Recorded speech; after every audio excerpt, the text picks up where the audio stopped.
Bienvenidos a Saber Vivir. Qué triste parece la vida en blanco y negro, ¿verdad? Tan antigua, tan del pasado. Así que hágase el color, porque la salud se llena con los colores de la vida y de los alimentos más nutritivos. Del verde al amarillo, pasando por el rojo y el azul. Ya veréis lo que nos aportan todos estos colores en la comida. Y colores tienen las legumbres. Del blanco o granate de la alubia al pardo de la lenteja y el garbanzo. Y con ellas vamos a cocinar platos tan originales como saludables. También hablaremos de los métodos de conservación, del escabechado y el encurtido al adobado y el ahumado. Y en la experiencia de vivir toca hablar de las lesiones de rodilla, porque hay deportistas jóvenes con rodillas de viejo, empezando por los grandes futbolistas.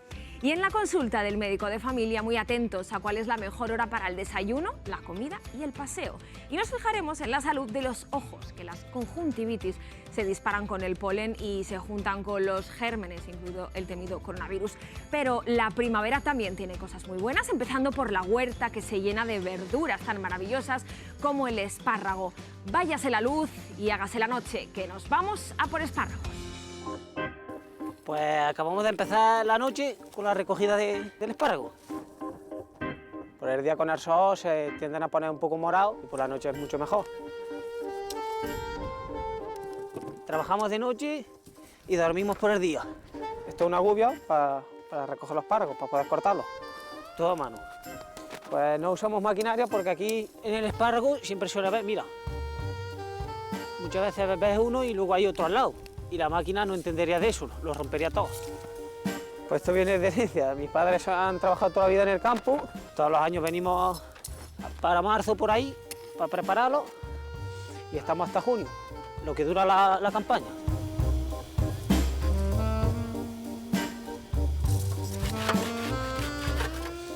Ahora mismo ya los tenemos preparados. Hacemos dos selecciones, primera y segunda. Esto es primera. Más gorditos, son más rectos, la cabeza cerrada.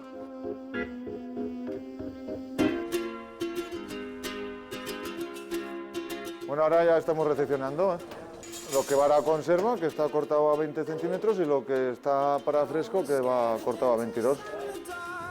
De todo lo que llega, pues yo suelo hacer más o menos un 25% para fresco y un 75% para industria, que es de lo que vivimos, claro. El fresco lo llevamos a... pues se lo son ya fruteros o gente directamente que viene aquí a hacer venta directa. Cada vez come la gente más productos de temporada y hay un poco más demanda en fresco ahora. A ver, se coge así el espárrago y se coge de la punta para abajo. Estos tan tiernos, en 10-15 minutos están hechos. Me encanta el espárrago desde el principio hasta el final.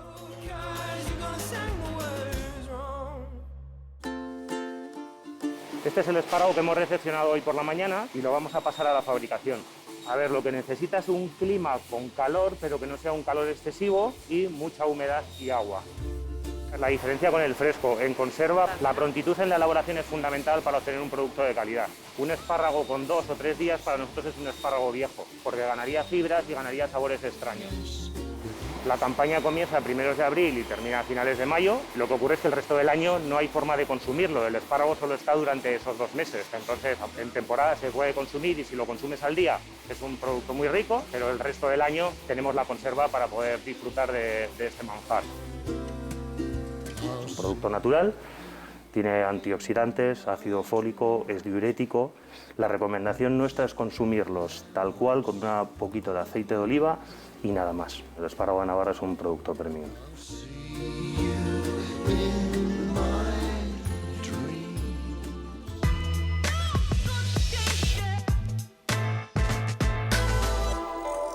Blanco es el espárrago cuando crece bajo tierra y verde el triguero que crece a pleno sol. Y ahí nace la primera duda de esta mañana dominguera. ¿Cuál es más nutritivo, el blanco o el verde, Beatriz? Porque el espárrago blanco tiene de todo menos color, ¿eh? Buenos días, Miriam. Es verdad, no tienen color, pero no tenemos que despreciar algunos alimentos blancos por esa falta de color, porque sí que tienen muchísimos nutrientes. Tenemos el ajo, el nabo, la cebolla, estos espárragos blancos que acabamos de ver, la pulpa de algunas frutas, como por ejemplo la pera. Es verdad que no tienen esos pigmentos tan llamativos, pero contienen pigmentos de la familia de los flavonoides que le dan esa blancura y que además se relaciona con aspectos positivos sobre la salud. Fíjate, también tenemos algunos vegetales, por ejemplo, que tienen ese color blanco que también combinan con el verde, como las acelgas o la lechuga. ¿Es cierto que precisamente esa parte verde de ese alimento es más nutritiva, alimenta más?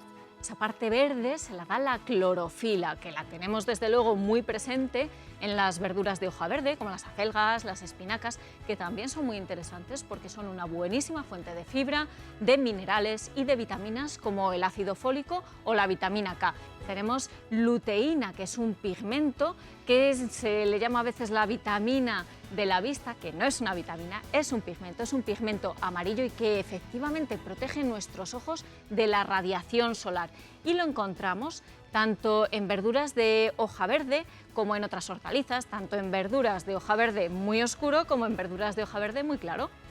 Sí, efectivamente tenemos también el color amarillo, amarillo del maíz, de la piña, del limón. ¿Qué nos aportan los alimentos con este color? Pues además de esa luteína de la que hemos hablado, también tienen otros pigmentos de la familia de las flavinas, que se relacionan con la salud de la piel. El amarillo nos recuerda al sol y el color rojo nos recuerda a la sangre, al corazón. ¿Precisamente esos alimentos de color rojo son más cardiosaludables? Bueno, es una buena regla mnemotécnica, no te lo voy a negar, porque es verdad que los alimentos de color rojo tienen flavonoides de otro tipo y se relacionan estos flavonoides con la salud cardiovascular. Parece que dan buenos resultados en las investigaciones. Pero lo que no podemos pensar es que ni todos los alimentos rojos son cardiosaludables, ni solo los vegetales rojos son cardiosaludables. Sí que podemos comer vegetales rojos si nos gustan, frutas y verduras, la sandía, la fresa, el tomate, el pimiento rojo y sobre todo olvidarnos de otros alimentos que son rojos y que de cardiosaludables no tienen nada. Y estoy pensando, ya te imaginarás, en el chorizo, por ejemplo. Desde luego que sí. Vegetales rojos son habituales en nuestra nevera. Quizá no lo son tanto los alimentos de color azul, alimentos naturales estamos hablando. Si se me ocurre, por ejemplo, los arándanos. Los arándanos, las ciruelas, la col lombarda, que no sé si te has fijado alguna vez en que a veces cuando la cueces el agua está más azul, ¿sí? Otras veces más morada, más roja, y esto se debe a la presencia de antocianinas, unos pigmentos que reaccionan de distinta forma según el pH del agua, que puede ser más ácida o más alcalina. Tenemos también otros pigmentos en este tipo de frutas y de verduras, como las quercitinas, y todos ellos son muy positivos porque efectivamente son flavonoides, se siguen relacionando con la salud cardiovascular y por supuesto también pues, con la salud cerebral, que están todas vinculadas. Con esto que nos estás contando, la conclusión es que la compra que tenemos que hacer debe ser multicolor.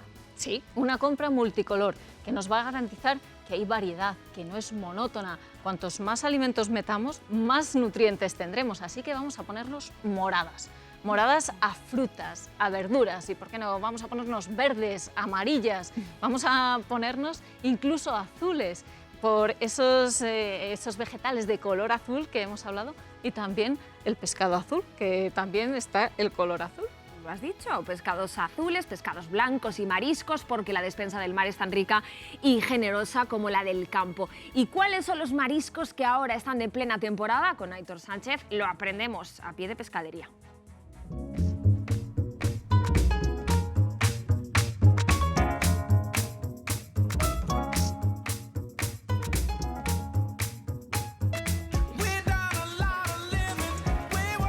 Muy buenas. Quería que me recomendarais el mejor marisco, el que esté ahora de temporada y más rico. La cigala y el carabinero vienen ahora con mucha fuerza, con más grasa. La hembra no tiene ningún pinchito aquí, el macho tiene pinchitos. La hembra es un poquito más gruesa que el macho es un poquito más redondo. Y cuando está en la época buena de frío, la hembra es más sabrosa porque tiene la hueva y una vez que empieza el calor ya empieza a perder la hueva y ya es más sabroso el macho. No sé si mejillones, gamba arrocera, alguna patita. Hola, Aitor. Pues con muchas dudas hoy en la compra del marisco. Sí, bueno, es que es normal. Ya la gente se empieza a liar incluso desde la clasificación. Cuando hablamos de marisco, fíjate, tenemos desde los moluscos, tenemos los otros mariscos que serían los crustáceos, ¿no? Todos los que vienen en esta concha más articulada, la familia de las gambas, por resumir mucho. ¿Y nutricionalmente son tan diferentes? Los que vienen en concha, como acaban filtrando mucha cantidad de agua, almacenan ciertos nutrientes, sobre todo minerales. Y luego ya tanto toda la familia de las gambas como los cefalópodos en sí mismos son más similares entre ellos, fuentes de proteínas.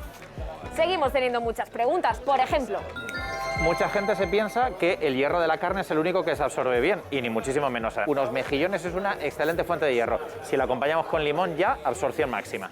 ¿Y las ostras son afrodisíacas? Bueno, pues no existe ningún alimento que sea afrodisíaco. Lo que pasa con las ostras es que tienen un gran aporte de zinc, y es un mineral que contribuye al normal funcionamiento pues, de la salud sexual, de la maduración sexual de las personas. Ahora, no porque comas muchas más ostras ni se va a rendir mejor, ni vas a tener mejor salud sexual. Vaya. ¿Y qué me dices de la cabeza de las gambas? ¿Se chupa? No pasa nada si chupamos la cabeza de una gamba, no es problemático, pero sí que es cierto que en algunos grupos de población de riesgo, personas embarazadas, niños, por el cadmio sí que sería recomendable dejar fuera esta parte. Oye, ¿y la tinta del calamar, de la sepia, se puede consumir sin problema? Sí, es comestible. Lo que hay que tener en cuenta es que si la pedimos a la pescadería, es que nunca la utilicemos en crudo. María Teresa, ¿qué ha comprado usted? Langostinos, ¿no? He comprado langostinos, merluza y lenguadines ¿Y cómo le gustan a ustedes los langostinos? ¿Cómo los va a hacer? cocidos. ¿Qué va a hacer usted con esas cigalas, doña Margarita? Comérmelas a la plancha, están muy buenas, están bien cocidas, están muy buenas. Las cigalas, si son buenas, están muy buenas. Rosa, ¿usted cómo va a cocinar la sepia? Pues con patatas guisadas, he hecho su cebolla, su ajo, su pimiento. Con el marisco se pueden hacer recetas muy sencillas y otras un poquito más elaboradas, como el salpicón de marisco. Sí, de hecho, fíjate, con el salpicón ya estamos incluyendo diferentes orígenes de la proteína, para que no todo sea el mejillón, no todo sea la gamba, y además la estamos acompañando de una buena cantidad de verdura. A mí me parece un plato bastante completo y también una tapa, un entrante diferente y saludable. Si nos preocupa que nos pueda subir el colesterol, ¿tendríamos que evitar este tipo de preparaciones a base de marisco? No, para nada. De hecho, el riesgo cardiovascular ya se sabe que no está aumentado por tomar mariscos, y el marisco es un alimento que es saludable. De hecho, en lugar de fijarse en esas anécdotas de pequeños nutrientes, habría que mirar los otros micronutrientes que nos aporta. Es también el yodo en buenas cantidades, y fíjate, aunque no suelen tener mucha cantidad de grasa, porque son productos magros, la poca que tienen sí que es interesante, así que también son un buen aporte de omega 3. Mira que está rico el marisco, empezando por el más económico, que los mejillones saben a gloria de cualquier manera, al natural, en vinagreta, y no digamos ya, Beatriz, en escabeche. Sí, el escabeche cambia la textura, el sabor, ese ácido acético del vinagre, esas especias que introducen variedad en nuestra cocina, pero no nos confiemos porque aunque sea un ácido, no destruye los microorganismos, así que tenemos que mantener el escabechado siempre dentro del frigo y como máximo 4 días. Pasa lo mismo con otros alimentos marinados con vinagre, por ejemplo, boquerones en vinagre. Exactamente lo mismo que decimos del escabeche es aplicado al marinado. Sigue teniendo vinagre, ese ácido acético que no destruye ni los microorganismos como los virus o las bacterias, ni tampoco parásitos como el anisakis. Así que las precauciones que tenemos que tomar son siempre marinar dentro del frigorífico, no marinar en recipientes de aluminio, congelar el pescado antes durante al menos 5 días y aún así no ofrecérselo a grupos de riesgo como embarazadas o personas inmunodeprimidas porque se mantienen los mismos riesgos del pescado crudo. ¿Y esto vale también para el marinado con limón? Exactamente igual. En los marinados en escabeche con vinagre tenemos ácido acético. En los que hacemos con limón, ácido cítrico. Son 2 ácidos que no destruyen los microorganismos y que a veces son un poquito engañosos porque parece que tienen un aspecto cocinado, las carnes, los pescados, pero es por una reacción que se da del ácido con las proteínas. No se destruyen los microorganismos, tenemos que maximizar las prácticas higiénicas y no debemos fiarnos y consumirlo en un plazo breve también. Pasamos ahora a otro método de conservación que también potencia muchísimo el sabor, el olor, el aroma, como es el adobado. Sí, ese adobado con aceite, con vinagre, con condimentos, con pimentón, pero todo lo que hemos dicho hasta ahora se aplica también al adobado, solo ablanda la carne en la superficie y no destruye los microorganismos. Prácticas higiénicas. ¿Y qué me dices de los ahumados? ¿Debemos consumirlos lo menos posible? Claro, es que el ahumado procede de la quema de la leña, de la madera, y ahí se producen algunas sustancias que pueden ser tóxicas. Esto es una pena porque el ahumado también le da un sabor, un flavor, un aroma floral, a vainilla, a caramelo, que es muy deseable. Pero sí que deberíamos limitar su consumo porque el alto consumo de productos ahumados se relaciona con un incremento del riesgo de cáncer colorectal. Mejor también limitar la frecuencia de consumo de alimentos en salazón, como por ejemplo el bacalao. El salazón le aporta mucha sal y aunque lo desalemos, se mantiene una gran parte ahí, y el consumo de alimentos en salazón, conservados en salazón, ya sea pescado o carne, se relaciona también con un incremento de cáncer gástrico, de cáncer de estómago, y ya sabemos que la sal además no es nada buena para nuestra salud. Muchísimas gracias, Beatriz. Apostemos por los alimentos frescos sin sal añadida y no se la pongamos tampoco nosotros en la mesa, que la buena comida mejor sin la trampa del salero. Vale para la verdura y también para la carne, y no digamos si es la carne de la vaca más grande de España. Mirad lo que pesa. Bueno, esta vaca ha sido criada de forma natural en Galicia, como es costumbre allí. Es digamos, un sistema de cría tradicional donde el dueño o el propietario de la vaca lo tratan como un animal de compañía, o sea, con su pasto propio, con su alimentación propia, su maíz autóctono normalmente, los pastos de la zona, que son pastos de zona costera más o menos, con lo cual la salinidad afecta bastante al metabolismo del animal, procedente de Galicia, de una raza rubia. Es una vaca de Cercedo, que ha batido el récord de peso registrado, una vaca que pesó 1.748 kilos vivo y 884 kilos en canal. Hay 4 partes importantes en un cuarteo de una vaca, digamos, que es, primero, la pierna o el jamón de la vaca, segundo, el lomo, tercero, esta es la falda, el pecho de la vaca, digamos, y falta la pieza, el delantero, que la tenemos guardada porque no cabe por altura, por lo tanto tenemos el delantero, que es digamos, la parte delantera del animal. Y aquí dentro, como veis, se encuentra el solomillo, que es una de las partes más tiernas y más saludables del animal al no tener grasa. Es la que vamos a probar ahora en nuestra cocina. Bueno, pues ya estamos en nuestra cocina para ver nuestro fantástico solomillo, que vamos a cocinar de una manera muy saludable, ¿vale? A través de estos taquitos que hemos hecho de este propio solomillo, con nuestro buen amigo Teto, que nos va a hacer una fabulosa receta, que nos va a explicar y nos va a cocinar de una manera muy saludable. Ahí está, claro que tiene sí. que ser. Tenemos aquí los taquitos del solomillo, lo vamos a hacer con unos trigueros que los hemos picado para hacerlo rollo cuscús, un pimiento asado y una cabeza de ajo asada, ¿vale?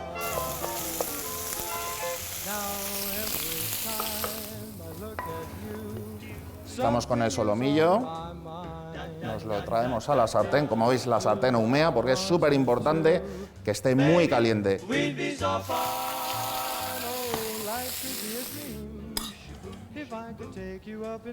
Y así terminamos nuestro magnífico solomillo de esta gran vaca.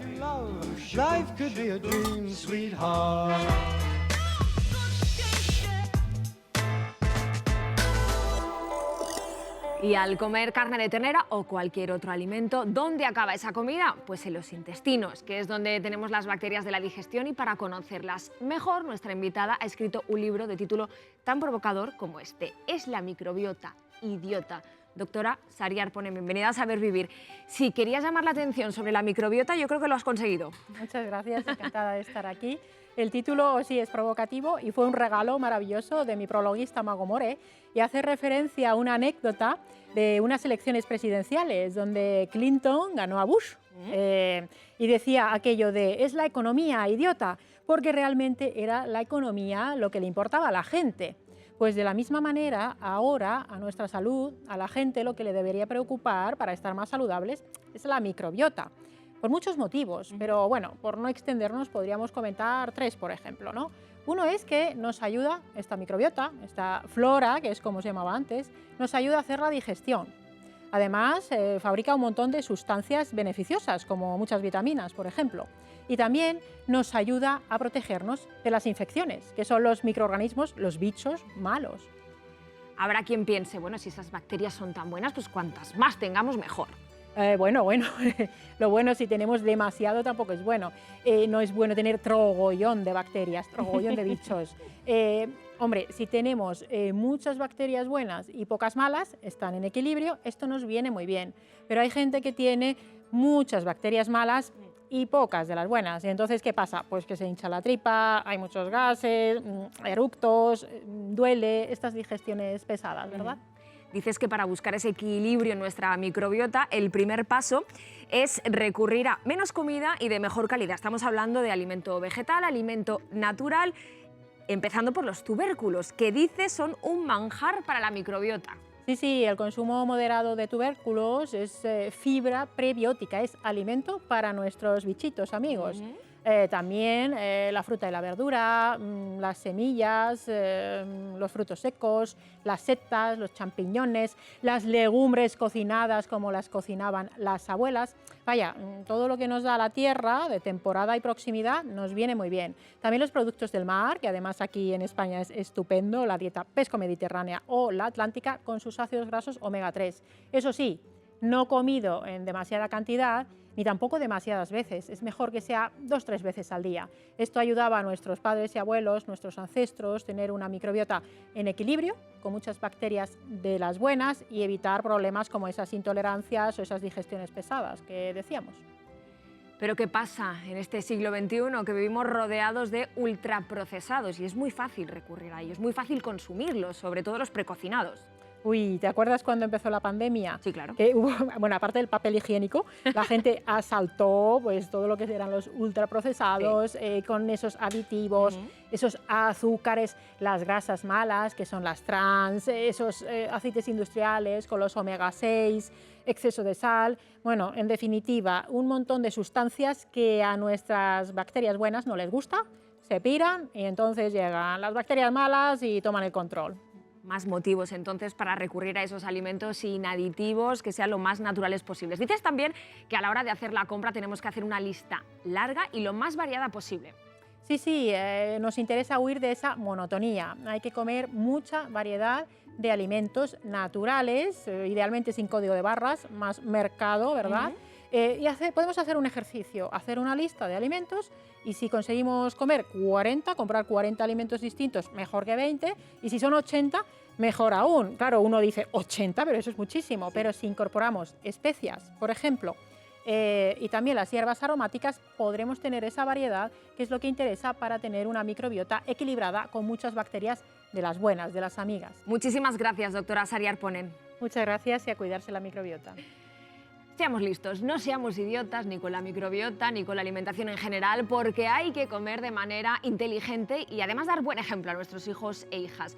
Es el noble empeño de esta mamá nutricionista muy conocida en redes sociales, Conchi García. La alimentación de los niños depende de las decisiones de los adultos, así que la familia debe ofrecer una correcta selección de alimentos en un ambiente agradable y, por supuesto, ser ejemplo. Por eso, comer en familia con padres, abuelos, hermanos, los mismos alimentos saludables como verduras, frutas, legumbres, va a servir de ejemplo para ellos y va a favorecer su interés por la alimentación saludable. Y eso les ayuda a crear una relación positiva con la alimentación que van a poder mantener a lo largo de los años.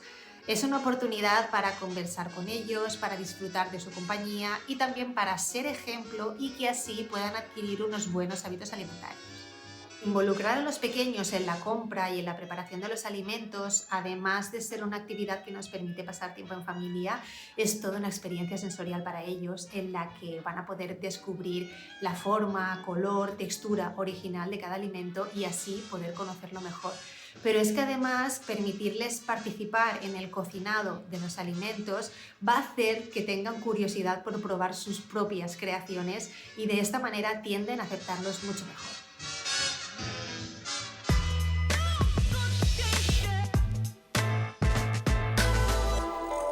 Hay que merendar bien, con alimentos saludables y a la hora adecuada, que el orden es importante para tener buena salud, doctor Fabiani. Sí, el orden en la comida y en la vida. La verdad es que en general a nuestro organismo le gusta la rutina y no es mala idea que mantengamos esa rutina, lo cual no quiere decir que no pase nada porque, oye, un día me la salte si se me antoja. Pues pongamos en hora nuestra vida, empezando por el desayuno, que dicen que es la comida más importante del día. Bueno, lo primero, recordad, técnicamente desayunar es romper el ayuno. Por lo tanto, cuando decimos eso de no, me he saltado el desayuno, bueno, no te lo has saltado. La primera vez que comes después del ayuno es tu desayuno, sea a la hora que sea. Pero lo fundamental que tenemos que descartar es esa idea de que es la comida más importante del día. Pues no lo es. Eso sería tanto como decir que el resto de comidas son menos importantes que el desayuno. Y no. todas las comidas son igualmente importantes, igual que todas las patas de una silla son igualmente importantes. Si alguna falla, la silla está coja. Oye, ¿y existe el desayuno ideal? Yo te diría que existe el desayuno ideal, pero que se aleja bastante de lo que muchas veces se nos viene a la cabeza en un desayuno ideal. Me imagino ese cuenco de cereales, ese croissant, esos zumitos de naranja. A ver, un desayuno ideal, igual que cualquier comida ideal, se tiene que acercar al conocido como plato de Harvard, que nos dice cuáles serían los repartos, digamos, de los nutrientes, de los alimentos que tienen que tener cada una de nuestras comidas, desayuno incluido, y que dice que la mitad de lo que comemos, en el desayuno en este caso, deben ser frutas o verduras. Cuando hablamos de fruta, siempre dando prioridad a la fruta entera frente al zumo. Que una cuarta parte sean cereales 100% integrales y otra cuarta parte que sean proteínas saludables, sin tener ningún tipo de miedo a meter legumbres, claro que sí. Fíjate que desayunar sobras del día anterior puede ser una opción muy saludable si lo que nos sobró el día anterior se ajusta a estas recomendaciones. No pasa nada porque yo desayune un poco de tortilla de patatas que me sobró y un poco de tomate aliñado o alguna otra ensalada o un poco de hummus de garbanzo. No pasa absolutamente nada. Tenemos que recordar, insisto, para que sea ideal, que se ajuste a estas recomendaciones. Y respecto a la hora que empezábamos comentando, fíjate que sí tiene cierta importancia ser muy riguroso con la hora del desayuno si yo tomo alguna medicación a primera hora que debe coincidir con esa comida. En ese caso, sí es importante que ajustemos bastante bien esa hora a la que empezamos a comer. Oye, y para bajar el desayuno a media mañana, ¿qué tal una primera sesión de ejercicio? Hombre, a media mañana hacer ejercicio es estupendo. Bueno, es estupendo hacer ejercicio a cualquier hora, a media mañana, a media tarde, cuando sea. Si nuestro ritmo de vida nos permite salir a pasear al aire libre, mover las piernas, mover el corazón a media mañana, estupendo. Y si ese ejercicio va a ser un poco más intenso, no va a ser un pequeño paseo, y sabemos que en algún momento pues, nos va a pedir el cuerpo que repongamos un poco de nutrientes, una buena fórmula es llevarse muy sencillo, un puñado de frutos secos y una buena botella de agua. Es una opción estupenda para recuperar si me hace falta. Lo que tenemos que evitar es quedarnos toda la mañana tumbados en el sofá, porque entonces el único ejercicio que vamos a hacer son los paseos repetidos a la nevera, donde vamos a acabar picoteando repetidamente y no va a ser por hambre, al final acaba siendo más por aburrimiento. Y además así llegamos a la hora de la comida, que dicen también que debe ser pronto, antes de las 3, porque después dicen te hace engordar. Uno no engorda más o engorda menos porque coma antes o después, ¿eh? Esto depende fundamentalmente de qué es lo que comamos. Pero fíjate que sí es cierto que si retrasamos mucho la hora de la comida podemos llegar con mucha hambre, y llegar con mucha hambre no es bueno, porque comemos primero de manera compulsiva, y cuando uno come de manera así tan compulsiva, pues es difícil controlar las cantidades y las calidades de lo que comemos. Y segundo, porque cuando tenemos mucha hambre comemos muy rápido, y al comer muy rápido pues no masticamos adecuadamente, no favorece nuestra digestión, y sobre todo algo muy importante, cuando comemos despacio vamos favoreciendo que surja este mecanismo de saciedad, que nos permite controlar de manera natural lo que comemos porque nos vamos saciando, vamos dejando de tener ese hambre. Así que vamos a sacar la señal de stop. Stop a la hora de la comida, porque tenemos que pararnos, tenemos que aprovechar para hacer un pequeño descanso y sentarnos a disfrutar, a masticar bien. Y si puedes además con una conversación en una compañía agradable, mucho mejor. Y a media tarde, antes de que se ponga el sol, llega también la hora del paseo. De nuevo, estirar las piernas, como hemos aprendido en Saber Vivir, antes de que llegue la hora de la cena. Sí, no es mala idea, efectivamente, a lo largo de la tarde y antes de la hora de la cena, pues hacer un poco de ejercicio, que puede ser más o menos intenso, y que esto sabemos que nos va a ayudar a descansar por la noche, con lo cual es un excelente consejo. Antes de descansar viene la hora de la cena, una cena que una vez más se debe ajustar a estas recomendaciones de plato saludable que hemos dicho, y que en el caso de la cena pues quizás es especialmente importante que no sea muy copiosa, muy abundante, porque nos dificulte el descanso por la noche, y que tampoco esa cena se haga en la última hora o 2 horas antes de irse a dormir. Estar tumbado inmediatamente después de comer sabemos que dificulta la digestión y puede favorecer el reflujo. Así que después de esa cena, habiendo hecho ejercicio, bien descansado, solo nos falta una cosa, un poquito de lectura y a disfrutar del descanso. Modelo de salud es ahora Verónica Blume, que antes fue precisamente modelo de pasarela. Hoy Verónica afronta su madurez enamorada de la vida saludable, con yoga y meditación. Por eso es gente sana.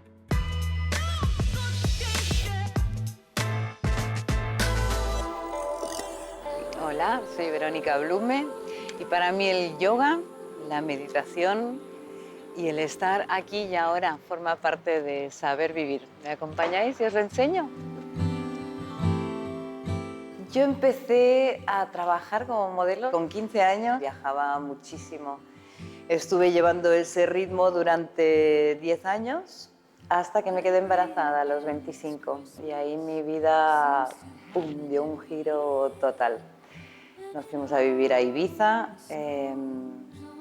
y descubrí el yoga.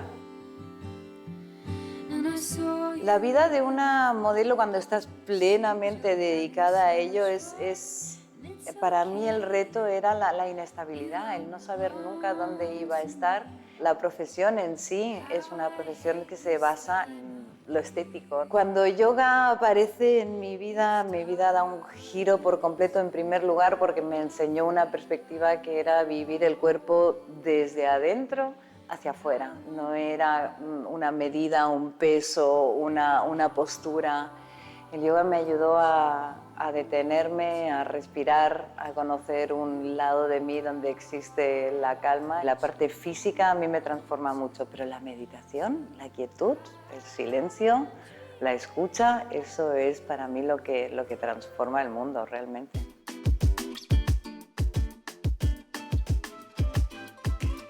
Mi alimentación la cuido mucho porque ese es la gasolina que voy a poner en mi cuerpo. No soy mega estricta, pero si un día ceno una pizza, al día siguiente el primer perro boca abajo me acuerdo de esa pizza. Entonces he aprendido a comer de manera saludable. No suelo cenar mucho, no como nada animal. Me gustan las cosas muy sencillas. Me gusta estar con mi familia, con mis amigos, con mi gente. Me gustan los paseos por la naturaleza. Me gusta pintar. De hecho, una de mis pasiones que sí que era secreta y ahora ha llegado el momento de sacarla a la luz y compartirla es el escribir. Este es mi libro.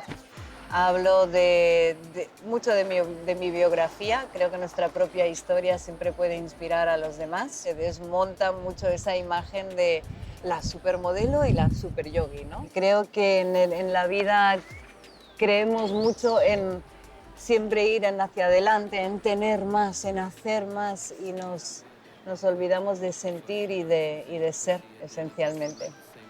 Para mí saber vivir tiene que ver mucho con el respeto, con el amor propio, con los pequeños gestos, de qué manera me alimento, de qué manera respiro, de qué manera me relaciono, cómo me comunico. Saber vivir es el gran arte que aspiramos a conquistar.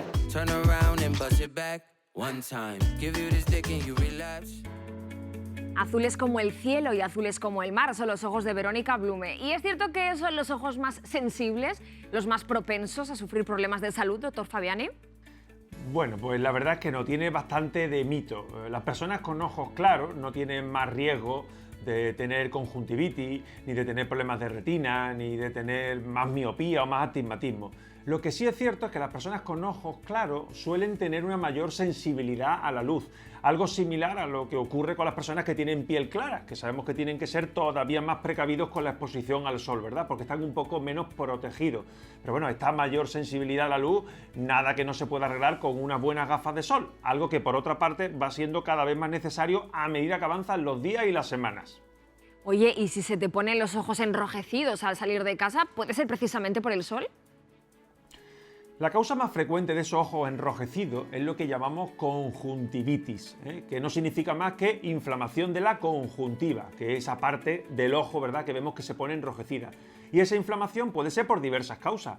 A veces es irritativa, como puede ocurrir con una excesiva exposición al sol o la exposición, por ejemplo, al agua de la piscina, con el cloro, ¿verdad? Otras veces esa conjuntivitis es infecciosa y otras veces es por alergia, algo muy frecuente ahora que estamos en primavera. Normalmente esta conjuntivitis alérgica suele afectar a los dos ojos al mismo tiempo y suele asociar, además de ese enrojecimiento, pues un intenso picor, bastante lagrimeo y otros síntomas de alergia, como tos, estornudos, un poco de moqueillo, ¿verdad? Agüilla nasal que va cayendo. En este caso, la conjuntivitis alérgica, pues además de hacer el tratamiento con antihistamínicos que estamos recomendados, ya sea en pastillas o además con colirio si fuera necesario, recordad que es muy importante controlar, disminuir la exposición al polen y ahí las gafas son un buen aliado. ¿Y qué pasa si no es una conjuntivitis por el sol o por alergia, sino por una infección? Porque, corrígeme si me equivoco, hay conjuntivitis de bacterias, de virus e incluso de coronavirus. No te corrijo porque lo has dicho estupendamente. Hay conjuntivitis infecciosas por bacterias y por virus. En general, todas las conjuntivitis infecciosas suelen producir abundante cantidad de secreción, las conocidas legañas, ¿verdad? Que a veces pueden ser muy intensas. En el caso sobre todo de la bacteriana, muy pegajosa. Nos puede hacer que nos levantemos con el ojo completamente pegado por una legaña espesa, amarillenta o incluso, como digo, verdosa. Normalmente la conjuntivitis infecciosa suele empezar por un ojo, aunque muchas veces se acaba pegando al otro y al final acabamos con los dos bastante molestos. Normalmente tenemos que empezar con un lavado con suero y en algunos casos pues suele hacer falta el utilizar algún tipo de colirio, como por ejemplo un colirio antibiótico.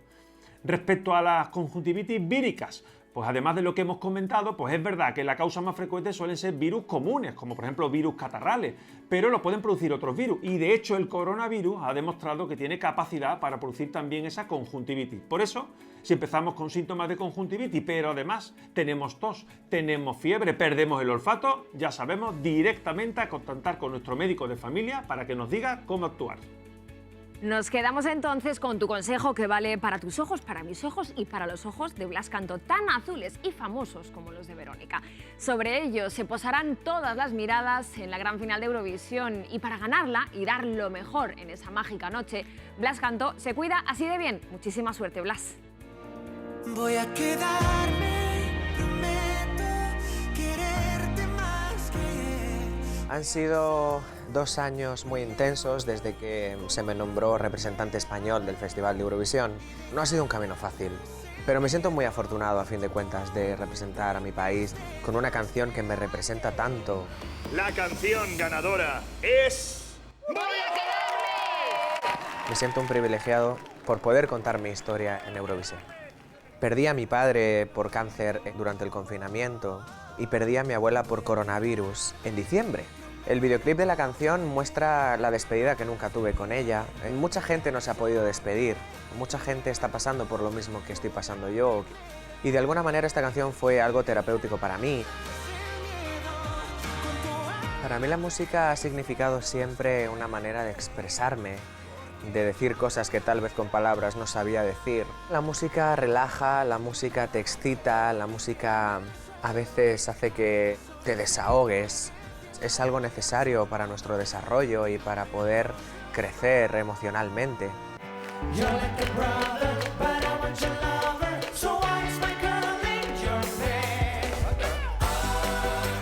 Yo no soy un gran bailarín, pero sí me gusta la danza. Creo que es importante moverse, creo que es importante fluir. El baile nos ayuda a comunicar mejor, a unir lazos. Hace que te sientas libre. Tenemos que dejar la pereza a un lado y cuando tengamos la oportunidad movernos un poco.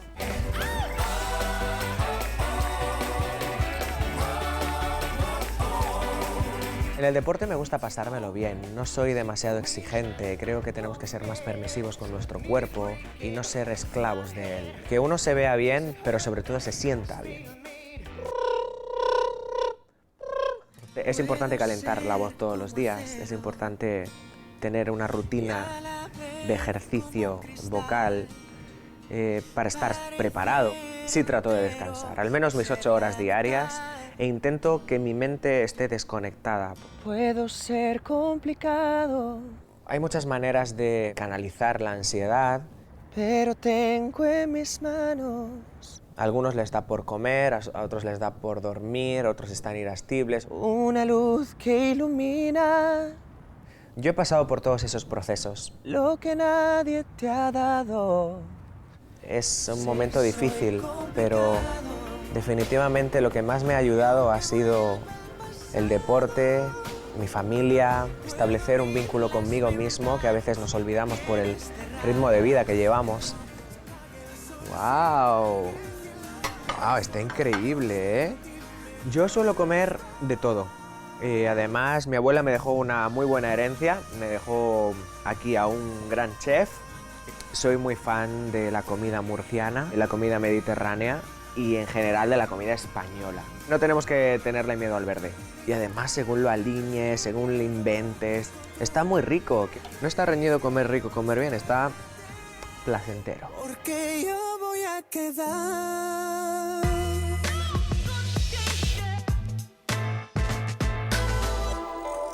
El Festival de Eurovisión es puro espectáculo de música, de luz, de color. Por eso hay tanta gente que lo sigue por la tele, disfrutando por la vista y también por el oído.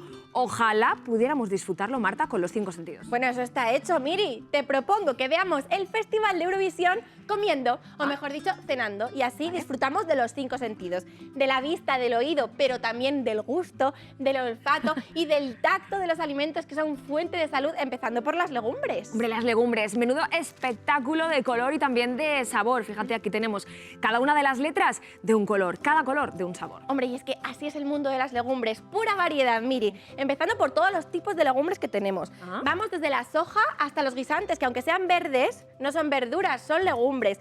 Pasando por las habas, por los cacahuetes, el maní, que también viene en una vaina y aunque creamos que es un fruto seco por su valor nutricional, es una legumbre. Pero es que encima, dentro de cada tipo de legumbres, tenemos variedades. Por ejemplo, distintos tipos de garbanzo, distintos tipos de lentejas. Es una maravilla. Así que esto nos facilita la vida para comer más legumbres y en más cantidad. Eso es cierto, Marta, porque mirad lo que ha bajado el consumo de legumbres en los últimos años. Parece increíble, ¿eh? En los años 60 los españoles comían una media de 15 kilos por persona al año. Ojo, bajó a 8 kilos en los años 90, a 4 kilos a comienzos del siglo XXI y ahora ni siquiera llega a 4 kilos. No llegamos a los 3,5 kilos, que son apenas 60 gramos por semana. Poquísimo. Qué lástima, mire, eso es poquísimo, porque de hecho tenemos que volver al consumo que se hacía antes. Tomamos nota todos en casa. 4 raciones a la semana de legumbres. Vamos a disminuir un poco también la ingesta de proteína de origen animal porque las legumbres tienen proteína de origen vegetal de calidad. Pero es que no solo eso, tenemos hidratos de carbono complejo. ¿Y esto qué quiere decir? Energía, gasolina dosificada para vivir. También tenemos un montón de fibra para cuidar precisamente nuestra microbiota. Oye, tiene muy poquita grasa, así es que lo tienen todo. Y le llamaban antes la carne de los pobres, pero yo digo que esto es la carne de los ricos. Por supuesto, y se pueden hacer platos de lujo con esa carne de los pobres que tú decías, como los que nos traes hoy. Cuéntanos. Pues sí, además hoy la idea es que veamos la versatilidad del consumo de legumbres y cómo platos que siempre ya nos viene el clic a la cabeza y pensamos que son de carne, se pueden hacer con legumbres. Venga. Empezamos con unos tacos de legumbres al pastor. Anda. Porque siempre se hacen con cerdo estos tacos, ¿no? Se ponen a marinar los dados de cerdo con una salsa. Pues hemos puesto a marinar nuestras alubias, las hemos cocinado en la sartén con un aderezo maravilloso que lleva, mira, ¿ves que tiene un color más rojizo? Sí. Bueno, pues lo hemos hecho con chile chipotle en adobo. Uy, ¿eso dónde se compra? Espera. En cualquier supermercado, chile chipotle. Y si ya encima la gente que nos ve desde México, pues ahí lo pueden comprar facilito. Después le vamos a echar un poquito de cebolla, un poquito de ajo y zumo de piña o de naranja. Trituramos todo y ese es nuestro adobo. Y ya está, mezclamos con maíz, con cereal para hacer más completa aún la proteína de origen vegetal.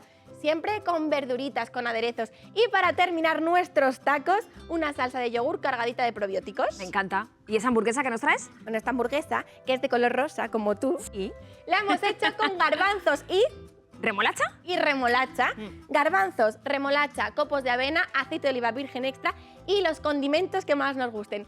Trituramos, hacemos nuestras albóndigas, podemos hacer albóndigas, nuestra hamburguesa y ya está, la marcamos a la plancha y acompañarla con Perfecto. vegetales. Pues muy bien. Marta, comamos más legumbres, que la cocina española es imbatible en estos platos. Y no digamos en los calderos de pescado con arroz. Viajamos al Mar Menor para comprobarlo.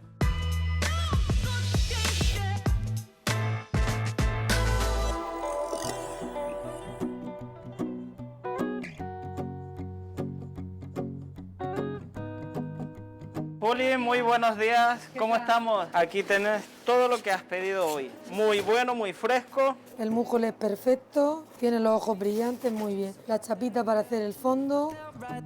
Me viene genial para el caldero que vamos a preparar hoy del Mar Menor. Hola, Julia. Hola, muy buenas. Qué bien huele ya por aquí. Sí. A ver, ¿qué estás haciendo? Pues estamos preparando el fumé. ¿Y esto para qué es?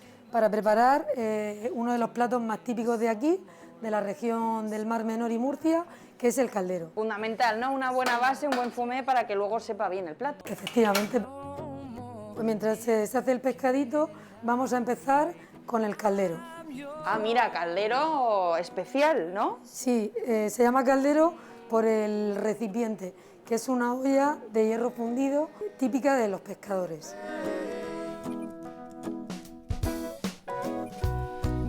ñora es uno de los productos más importantes del caldero. De hecho, tiene el sabor tan intenso por esa ñora.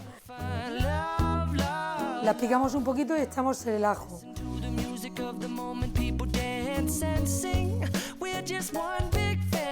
Este es el picado de ñora y ajo, preparado para luego echarlo a nuestro recipiente del caldero. El caldero viene de los pescadores y utilizaban el pescado que cogían de la mar. Y ahora vamos a echar el tomate. Y vamos a sacar la morralla. Sí, porque esto ya... Eso está ya deshecho totalmente para nuestro fumé. Objetivo conseguido. Y optimización del tiempo, fundamental. Sí. Le vamos a echarle el majado, ¿vale? Y aquí tenemos ya el fumé, ¿no? Y lo tenemos para echarlo al caldero.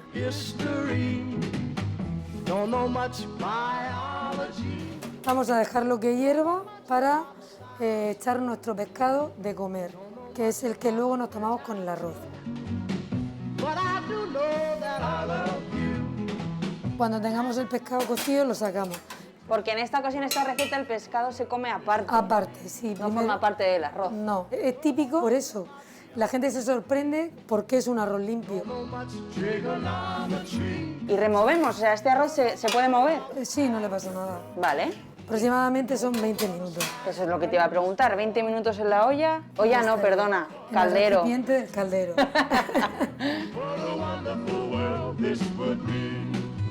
Bueno, vaya pinta este arroz, por favor, pero me tienes que explicar cómo se come. Nosotros lo emplatamos y se mezcla con ese alioli y luego, si queremos, lo mezclamos con el pescadillo.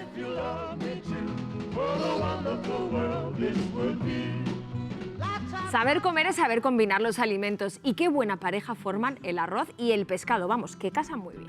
Qué bien casan, ¿eh? Pero no casan porque los juntamos o arrejuntamos, como se dice coloquialmente, en el plato. No, es que casan porque sus sabores combinan de maravilla y esto hace que se potencie su sabor.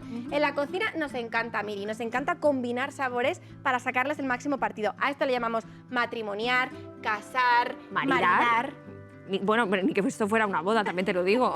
Vale, casar sí, pero no con una boda. Lo que pasa es que la palabra boda viene de promesa, de voto. Entonces yo lo que sí que voy a hacer es prometerte que te voy a enseñar unas combinaciones maravillosas para comer muy bien la fruta. Nada de estar echándole azúcar todo el rato. No, eso sí que casa conmigo. Vamos a aprenderlo. Pues mira, he preparado unas parejas de frutas con sus respectivos sabores estupendos para que todos hagamos las pruebas en casa y potenciemos el sabor natural de la fruta. Venga, pues vamos a ello. ¿Con qué casan las cerezas? Con aceite de oliva virgen extra, variedad arbequina. ¿Para qué? Pues, por ejemplo, podemos hacer una vinagreta de cerezas. ¡Ay, qué buena pinta! ¿Los plátanos? Con anacardos. Y podemos hacernos un bol de desayuno con plátano y ellos. ¿Albaricoques? El albaricoque funciona genial con el té negro y podemos meterlos, por ejemplo, en un bizcocho. ¡Qué rico! ¿Las fresas? Las fresas con chocolate, para hacer una buena fondue de fruta. ¡Qué romántico, además! El pomelo. El pomelo con el romero y podemos hacer una ensalada. Me gusta mucho. La naranja. Con la menta y podemos hacer una macedonia. Ah, ¿el kiwi? El kiwi con frutas tropicales como el mango, el coco para hacer un smoothie, un buen batido. Hija mía, qué bien casa todo. Casa en la pantalla de la tele y casa cuando lo veis en la web de Radio Televisión Española y en las redes sociales de Saber Vivir. Claro, porque allí tenemos un montón de recetas, todo lo que compartimos en el programa y, ojo, dulces saludables que nos dan energía de la buena para hacer ejercicio. Ojo, pues para ejercicio físico el que practica nuestro siguiente protagonista, que se mueve como nadie a sus 85 años. Es el atleta veterano Manuel Alonso. Ya le gustaría a muchos estar a la mitad de su edad con la mitad de energía que tiene él. Menuda vitalidad.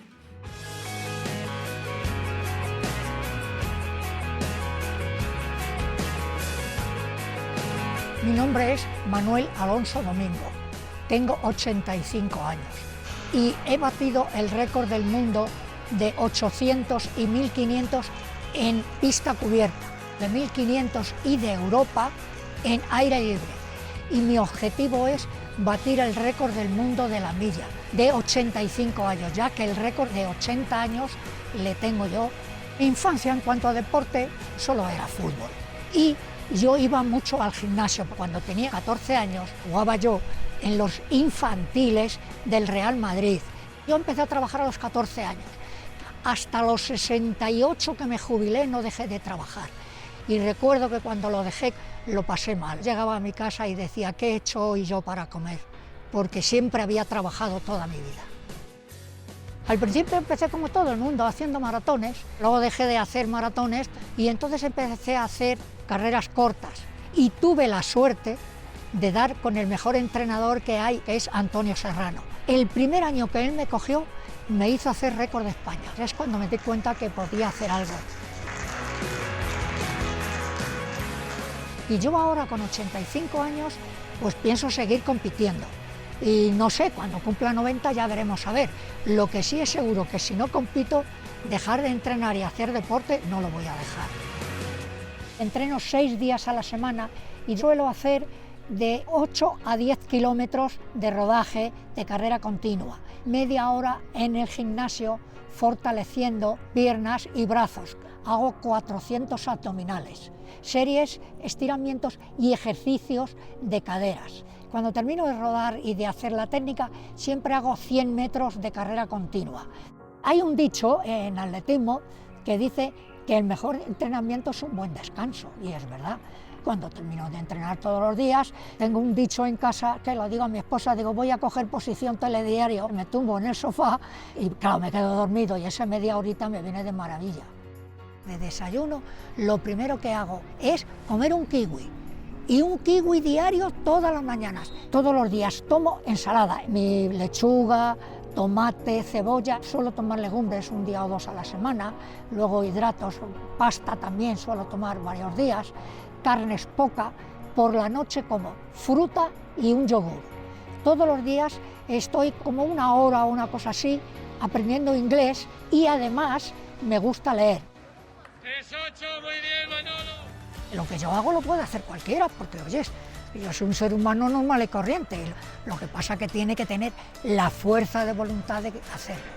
Los jóvenes se tienen que dar cuenta de que pierden el tiempo no haciendo ejercicio. Yo no voy a decir que corran, no, pero pueden montar en bicicleta, pueden jugar al fútbol, pueden jugar al tenis. Hacer deporte es ganar salud. El primer día no se puede hacer lo que yo hago, pero poquito a poco entrenando y sobre todo que se busque una compañía, que se obliguen el uno al otro a hacer deporte todos los días. Saber vivir para mí es hacer lo que te gusta y creo que sé vivir haciendo atletismo.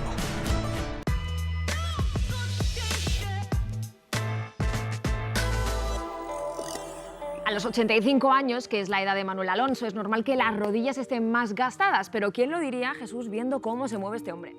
¿Qué tal, Miriam? Pues mira, seguro que este hombre ha practicado deporte, ha practicado ejercicio durante toda su vida y lo ha hecho además de una forma moderada, sin excesos, porque lo que realmente perjudica a las rodillas pues es un exceso de trabajo, no hacerlo de una manera adecuada, hacerlo sin un calentamiento, sin un estiramiento después, en definitiva, bueno, pues sin adaptarnos a lo que puede dar cada uno de sí para llegar a nuestro límite. Calentar y estirar es algo que hacen los futbolistas antes y después del partido. Efectivamente, se nota que has visto algún partido que otro. Bueno, y más en el caso concreto de lo que tratamos hoy, que es el del caso del jugador cántabro del Betis y de la selección española, Sergio Canales, que fíjate, a pesar de su juventud, que tiene tan solo 30 años, pues ya ha pasado un rosario de lesiones importantes por culpa de los excesos que se cometen en el deporte de alta competición. Fíjate, te lo voy a resumir, aunque lo vamos a ver en el cuadro, pero Sergio Canales, lesiones importantes, 6 en el tobillo, 4 musculares y 3 en la rodilla, precisamente en los ligamentos cruzados, que es la parte que más suele sufrir en los jugadores de fútbol. Esa lesión, la de los ligamentos cruzados, siempre se dice que es una lesión bastante complicada. Bueno, ya sabes que los ligamentos son precisamente, mira, aquí tenemos una prueba que te lo puedo demostrar, son los tejidos que unen los huesos en las articulaciones, y en el caso de la rodilla, pues unen el fémur con la tibia y el peroné. Y por detrás están los ligamentos cruzados, que son pues los que tienen que sujetar, porque si hacemos esta flexión no pasa nada.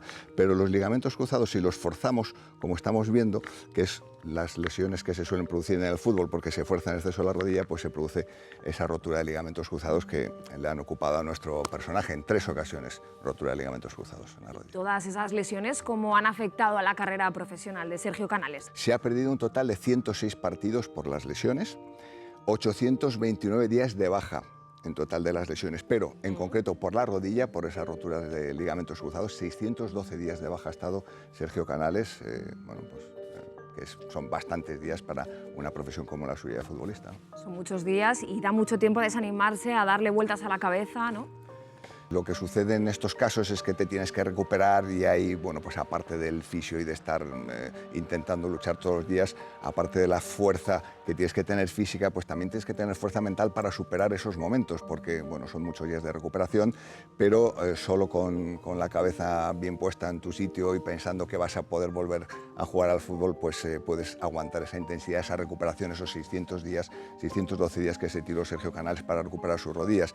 Así que aquí podíamos bien traer a cuento aquel refrán nuestro que dice al mal tiempo buena cara. Y si tienes mal tiempo, pues muy buena cara y recupérate lo antes posible. Desde luego. Muchísimas gracias, Jesús. De nada, vosotros como siempre. Hasta la próxima. En Saber Vivir nos abonamos precisamente a ese dicho. Claro que sí, al mal tiempo buena cara, pase lo que pase y venga lo que venga, porque no hay buena salud si nos falta el buen humor.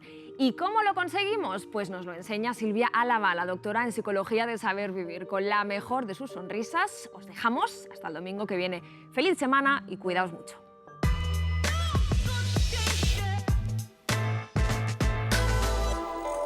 ¿Sabías que cuando utilizamos el sentido del humor estamos reevaluando la situación de forma natural y dándole otro punto de vista? Puede que la situación que estemos viviendo no sea fácil, incluso que sea especialmente complicada. Sin embargo, siempre podemos utilizar el sentido del humor como antídoto. Bueno, chicos, que muchas gracias por venir. Habéis visto que hay una cámara por aquí y tal. No, yo lo digo por si alguien ha venido con quien no debía venir, ¿sabéis lo que quiere decir? ¿Qué es para ti el sentido del humor? Para mí el sentido del humor es la capacidad de reírte de cualquier drama, cualquier cosa que pasa en tu vida, sin poner ningún tipo de filtro. Nos está grabando Saber Vivir, o sea que ahora va a ser todo guay, va a ser todo pues muy chupi. La vida no es tan importante, entonces lo importante es reírse de todo.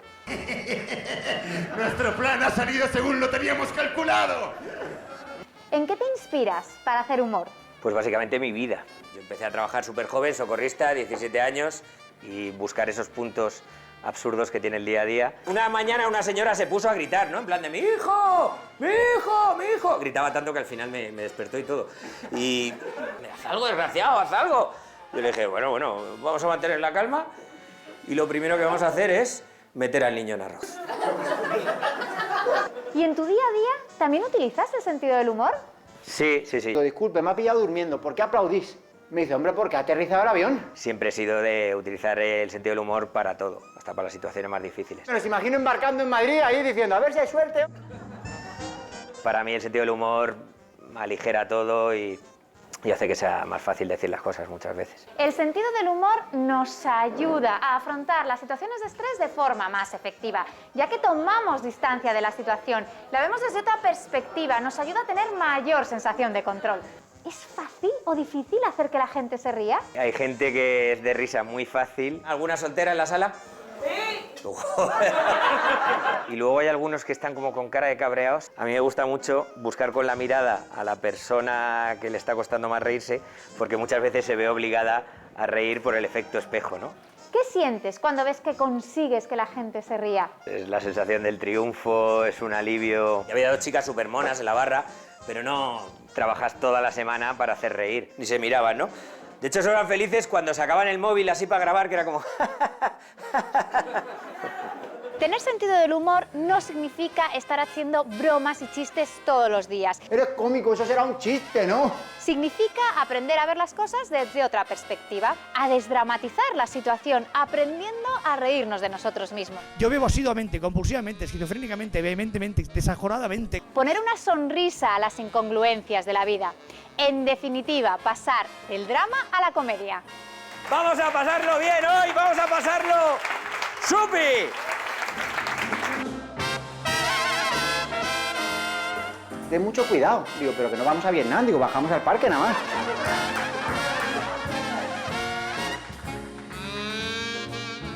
Y al final... Uy, que me caigo esto.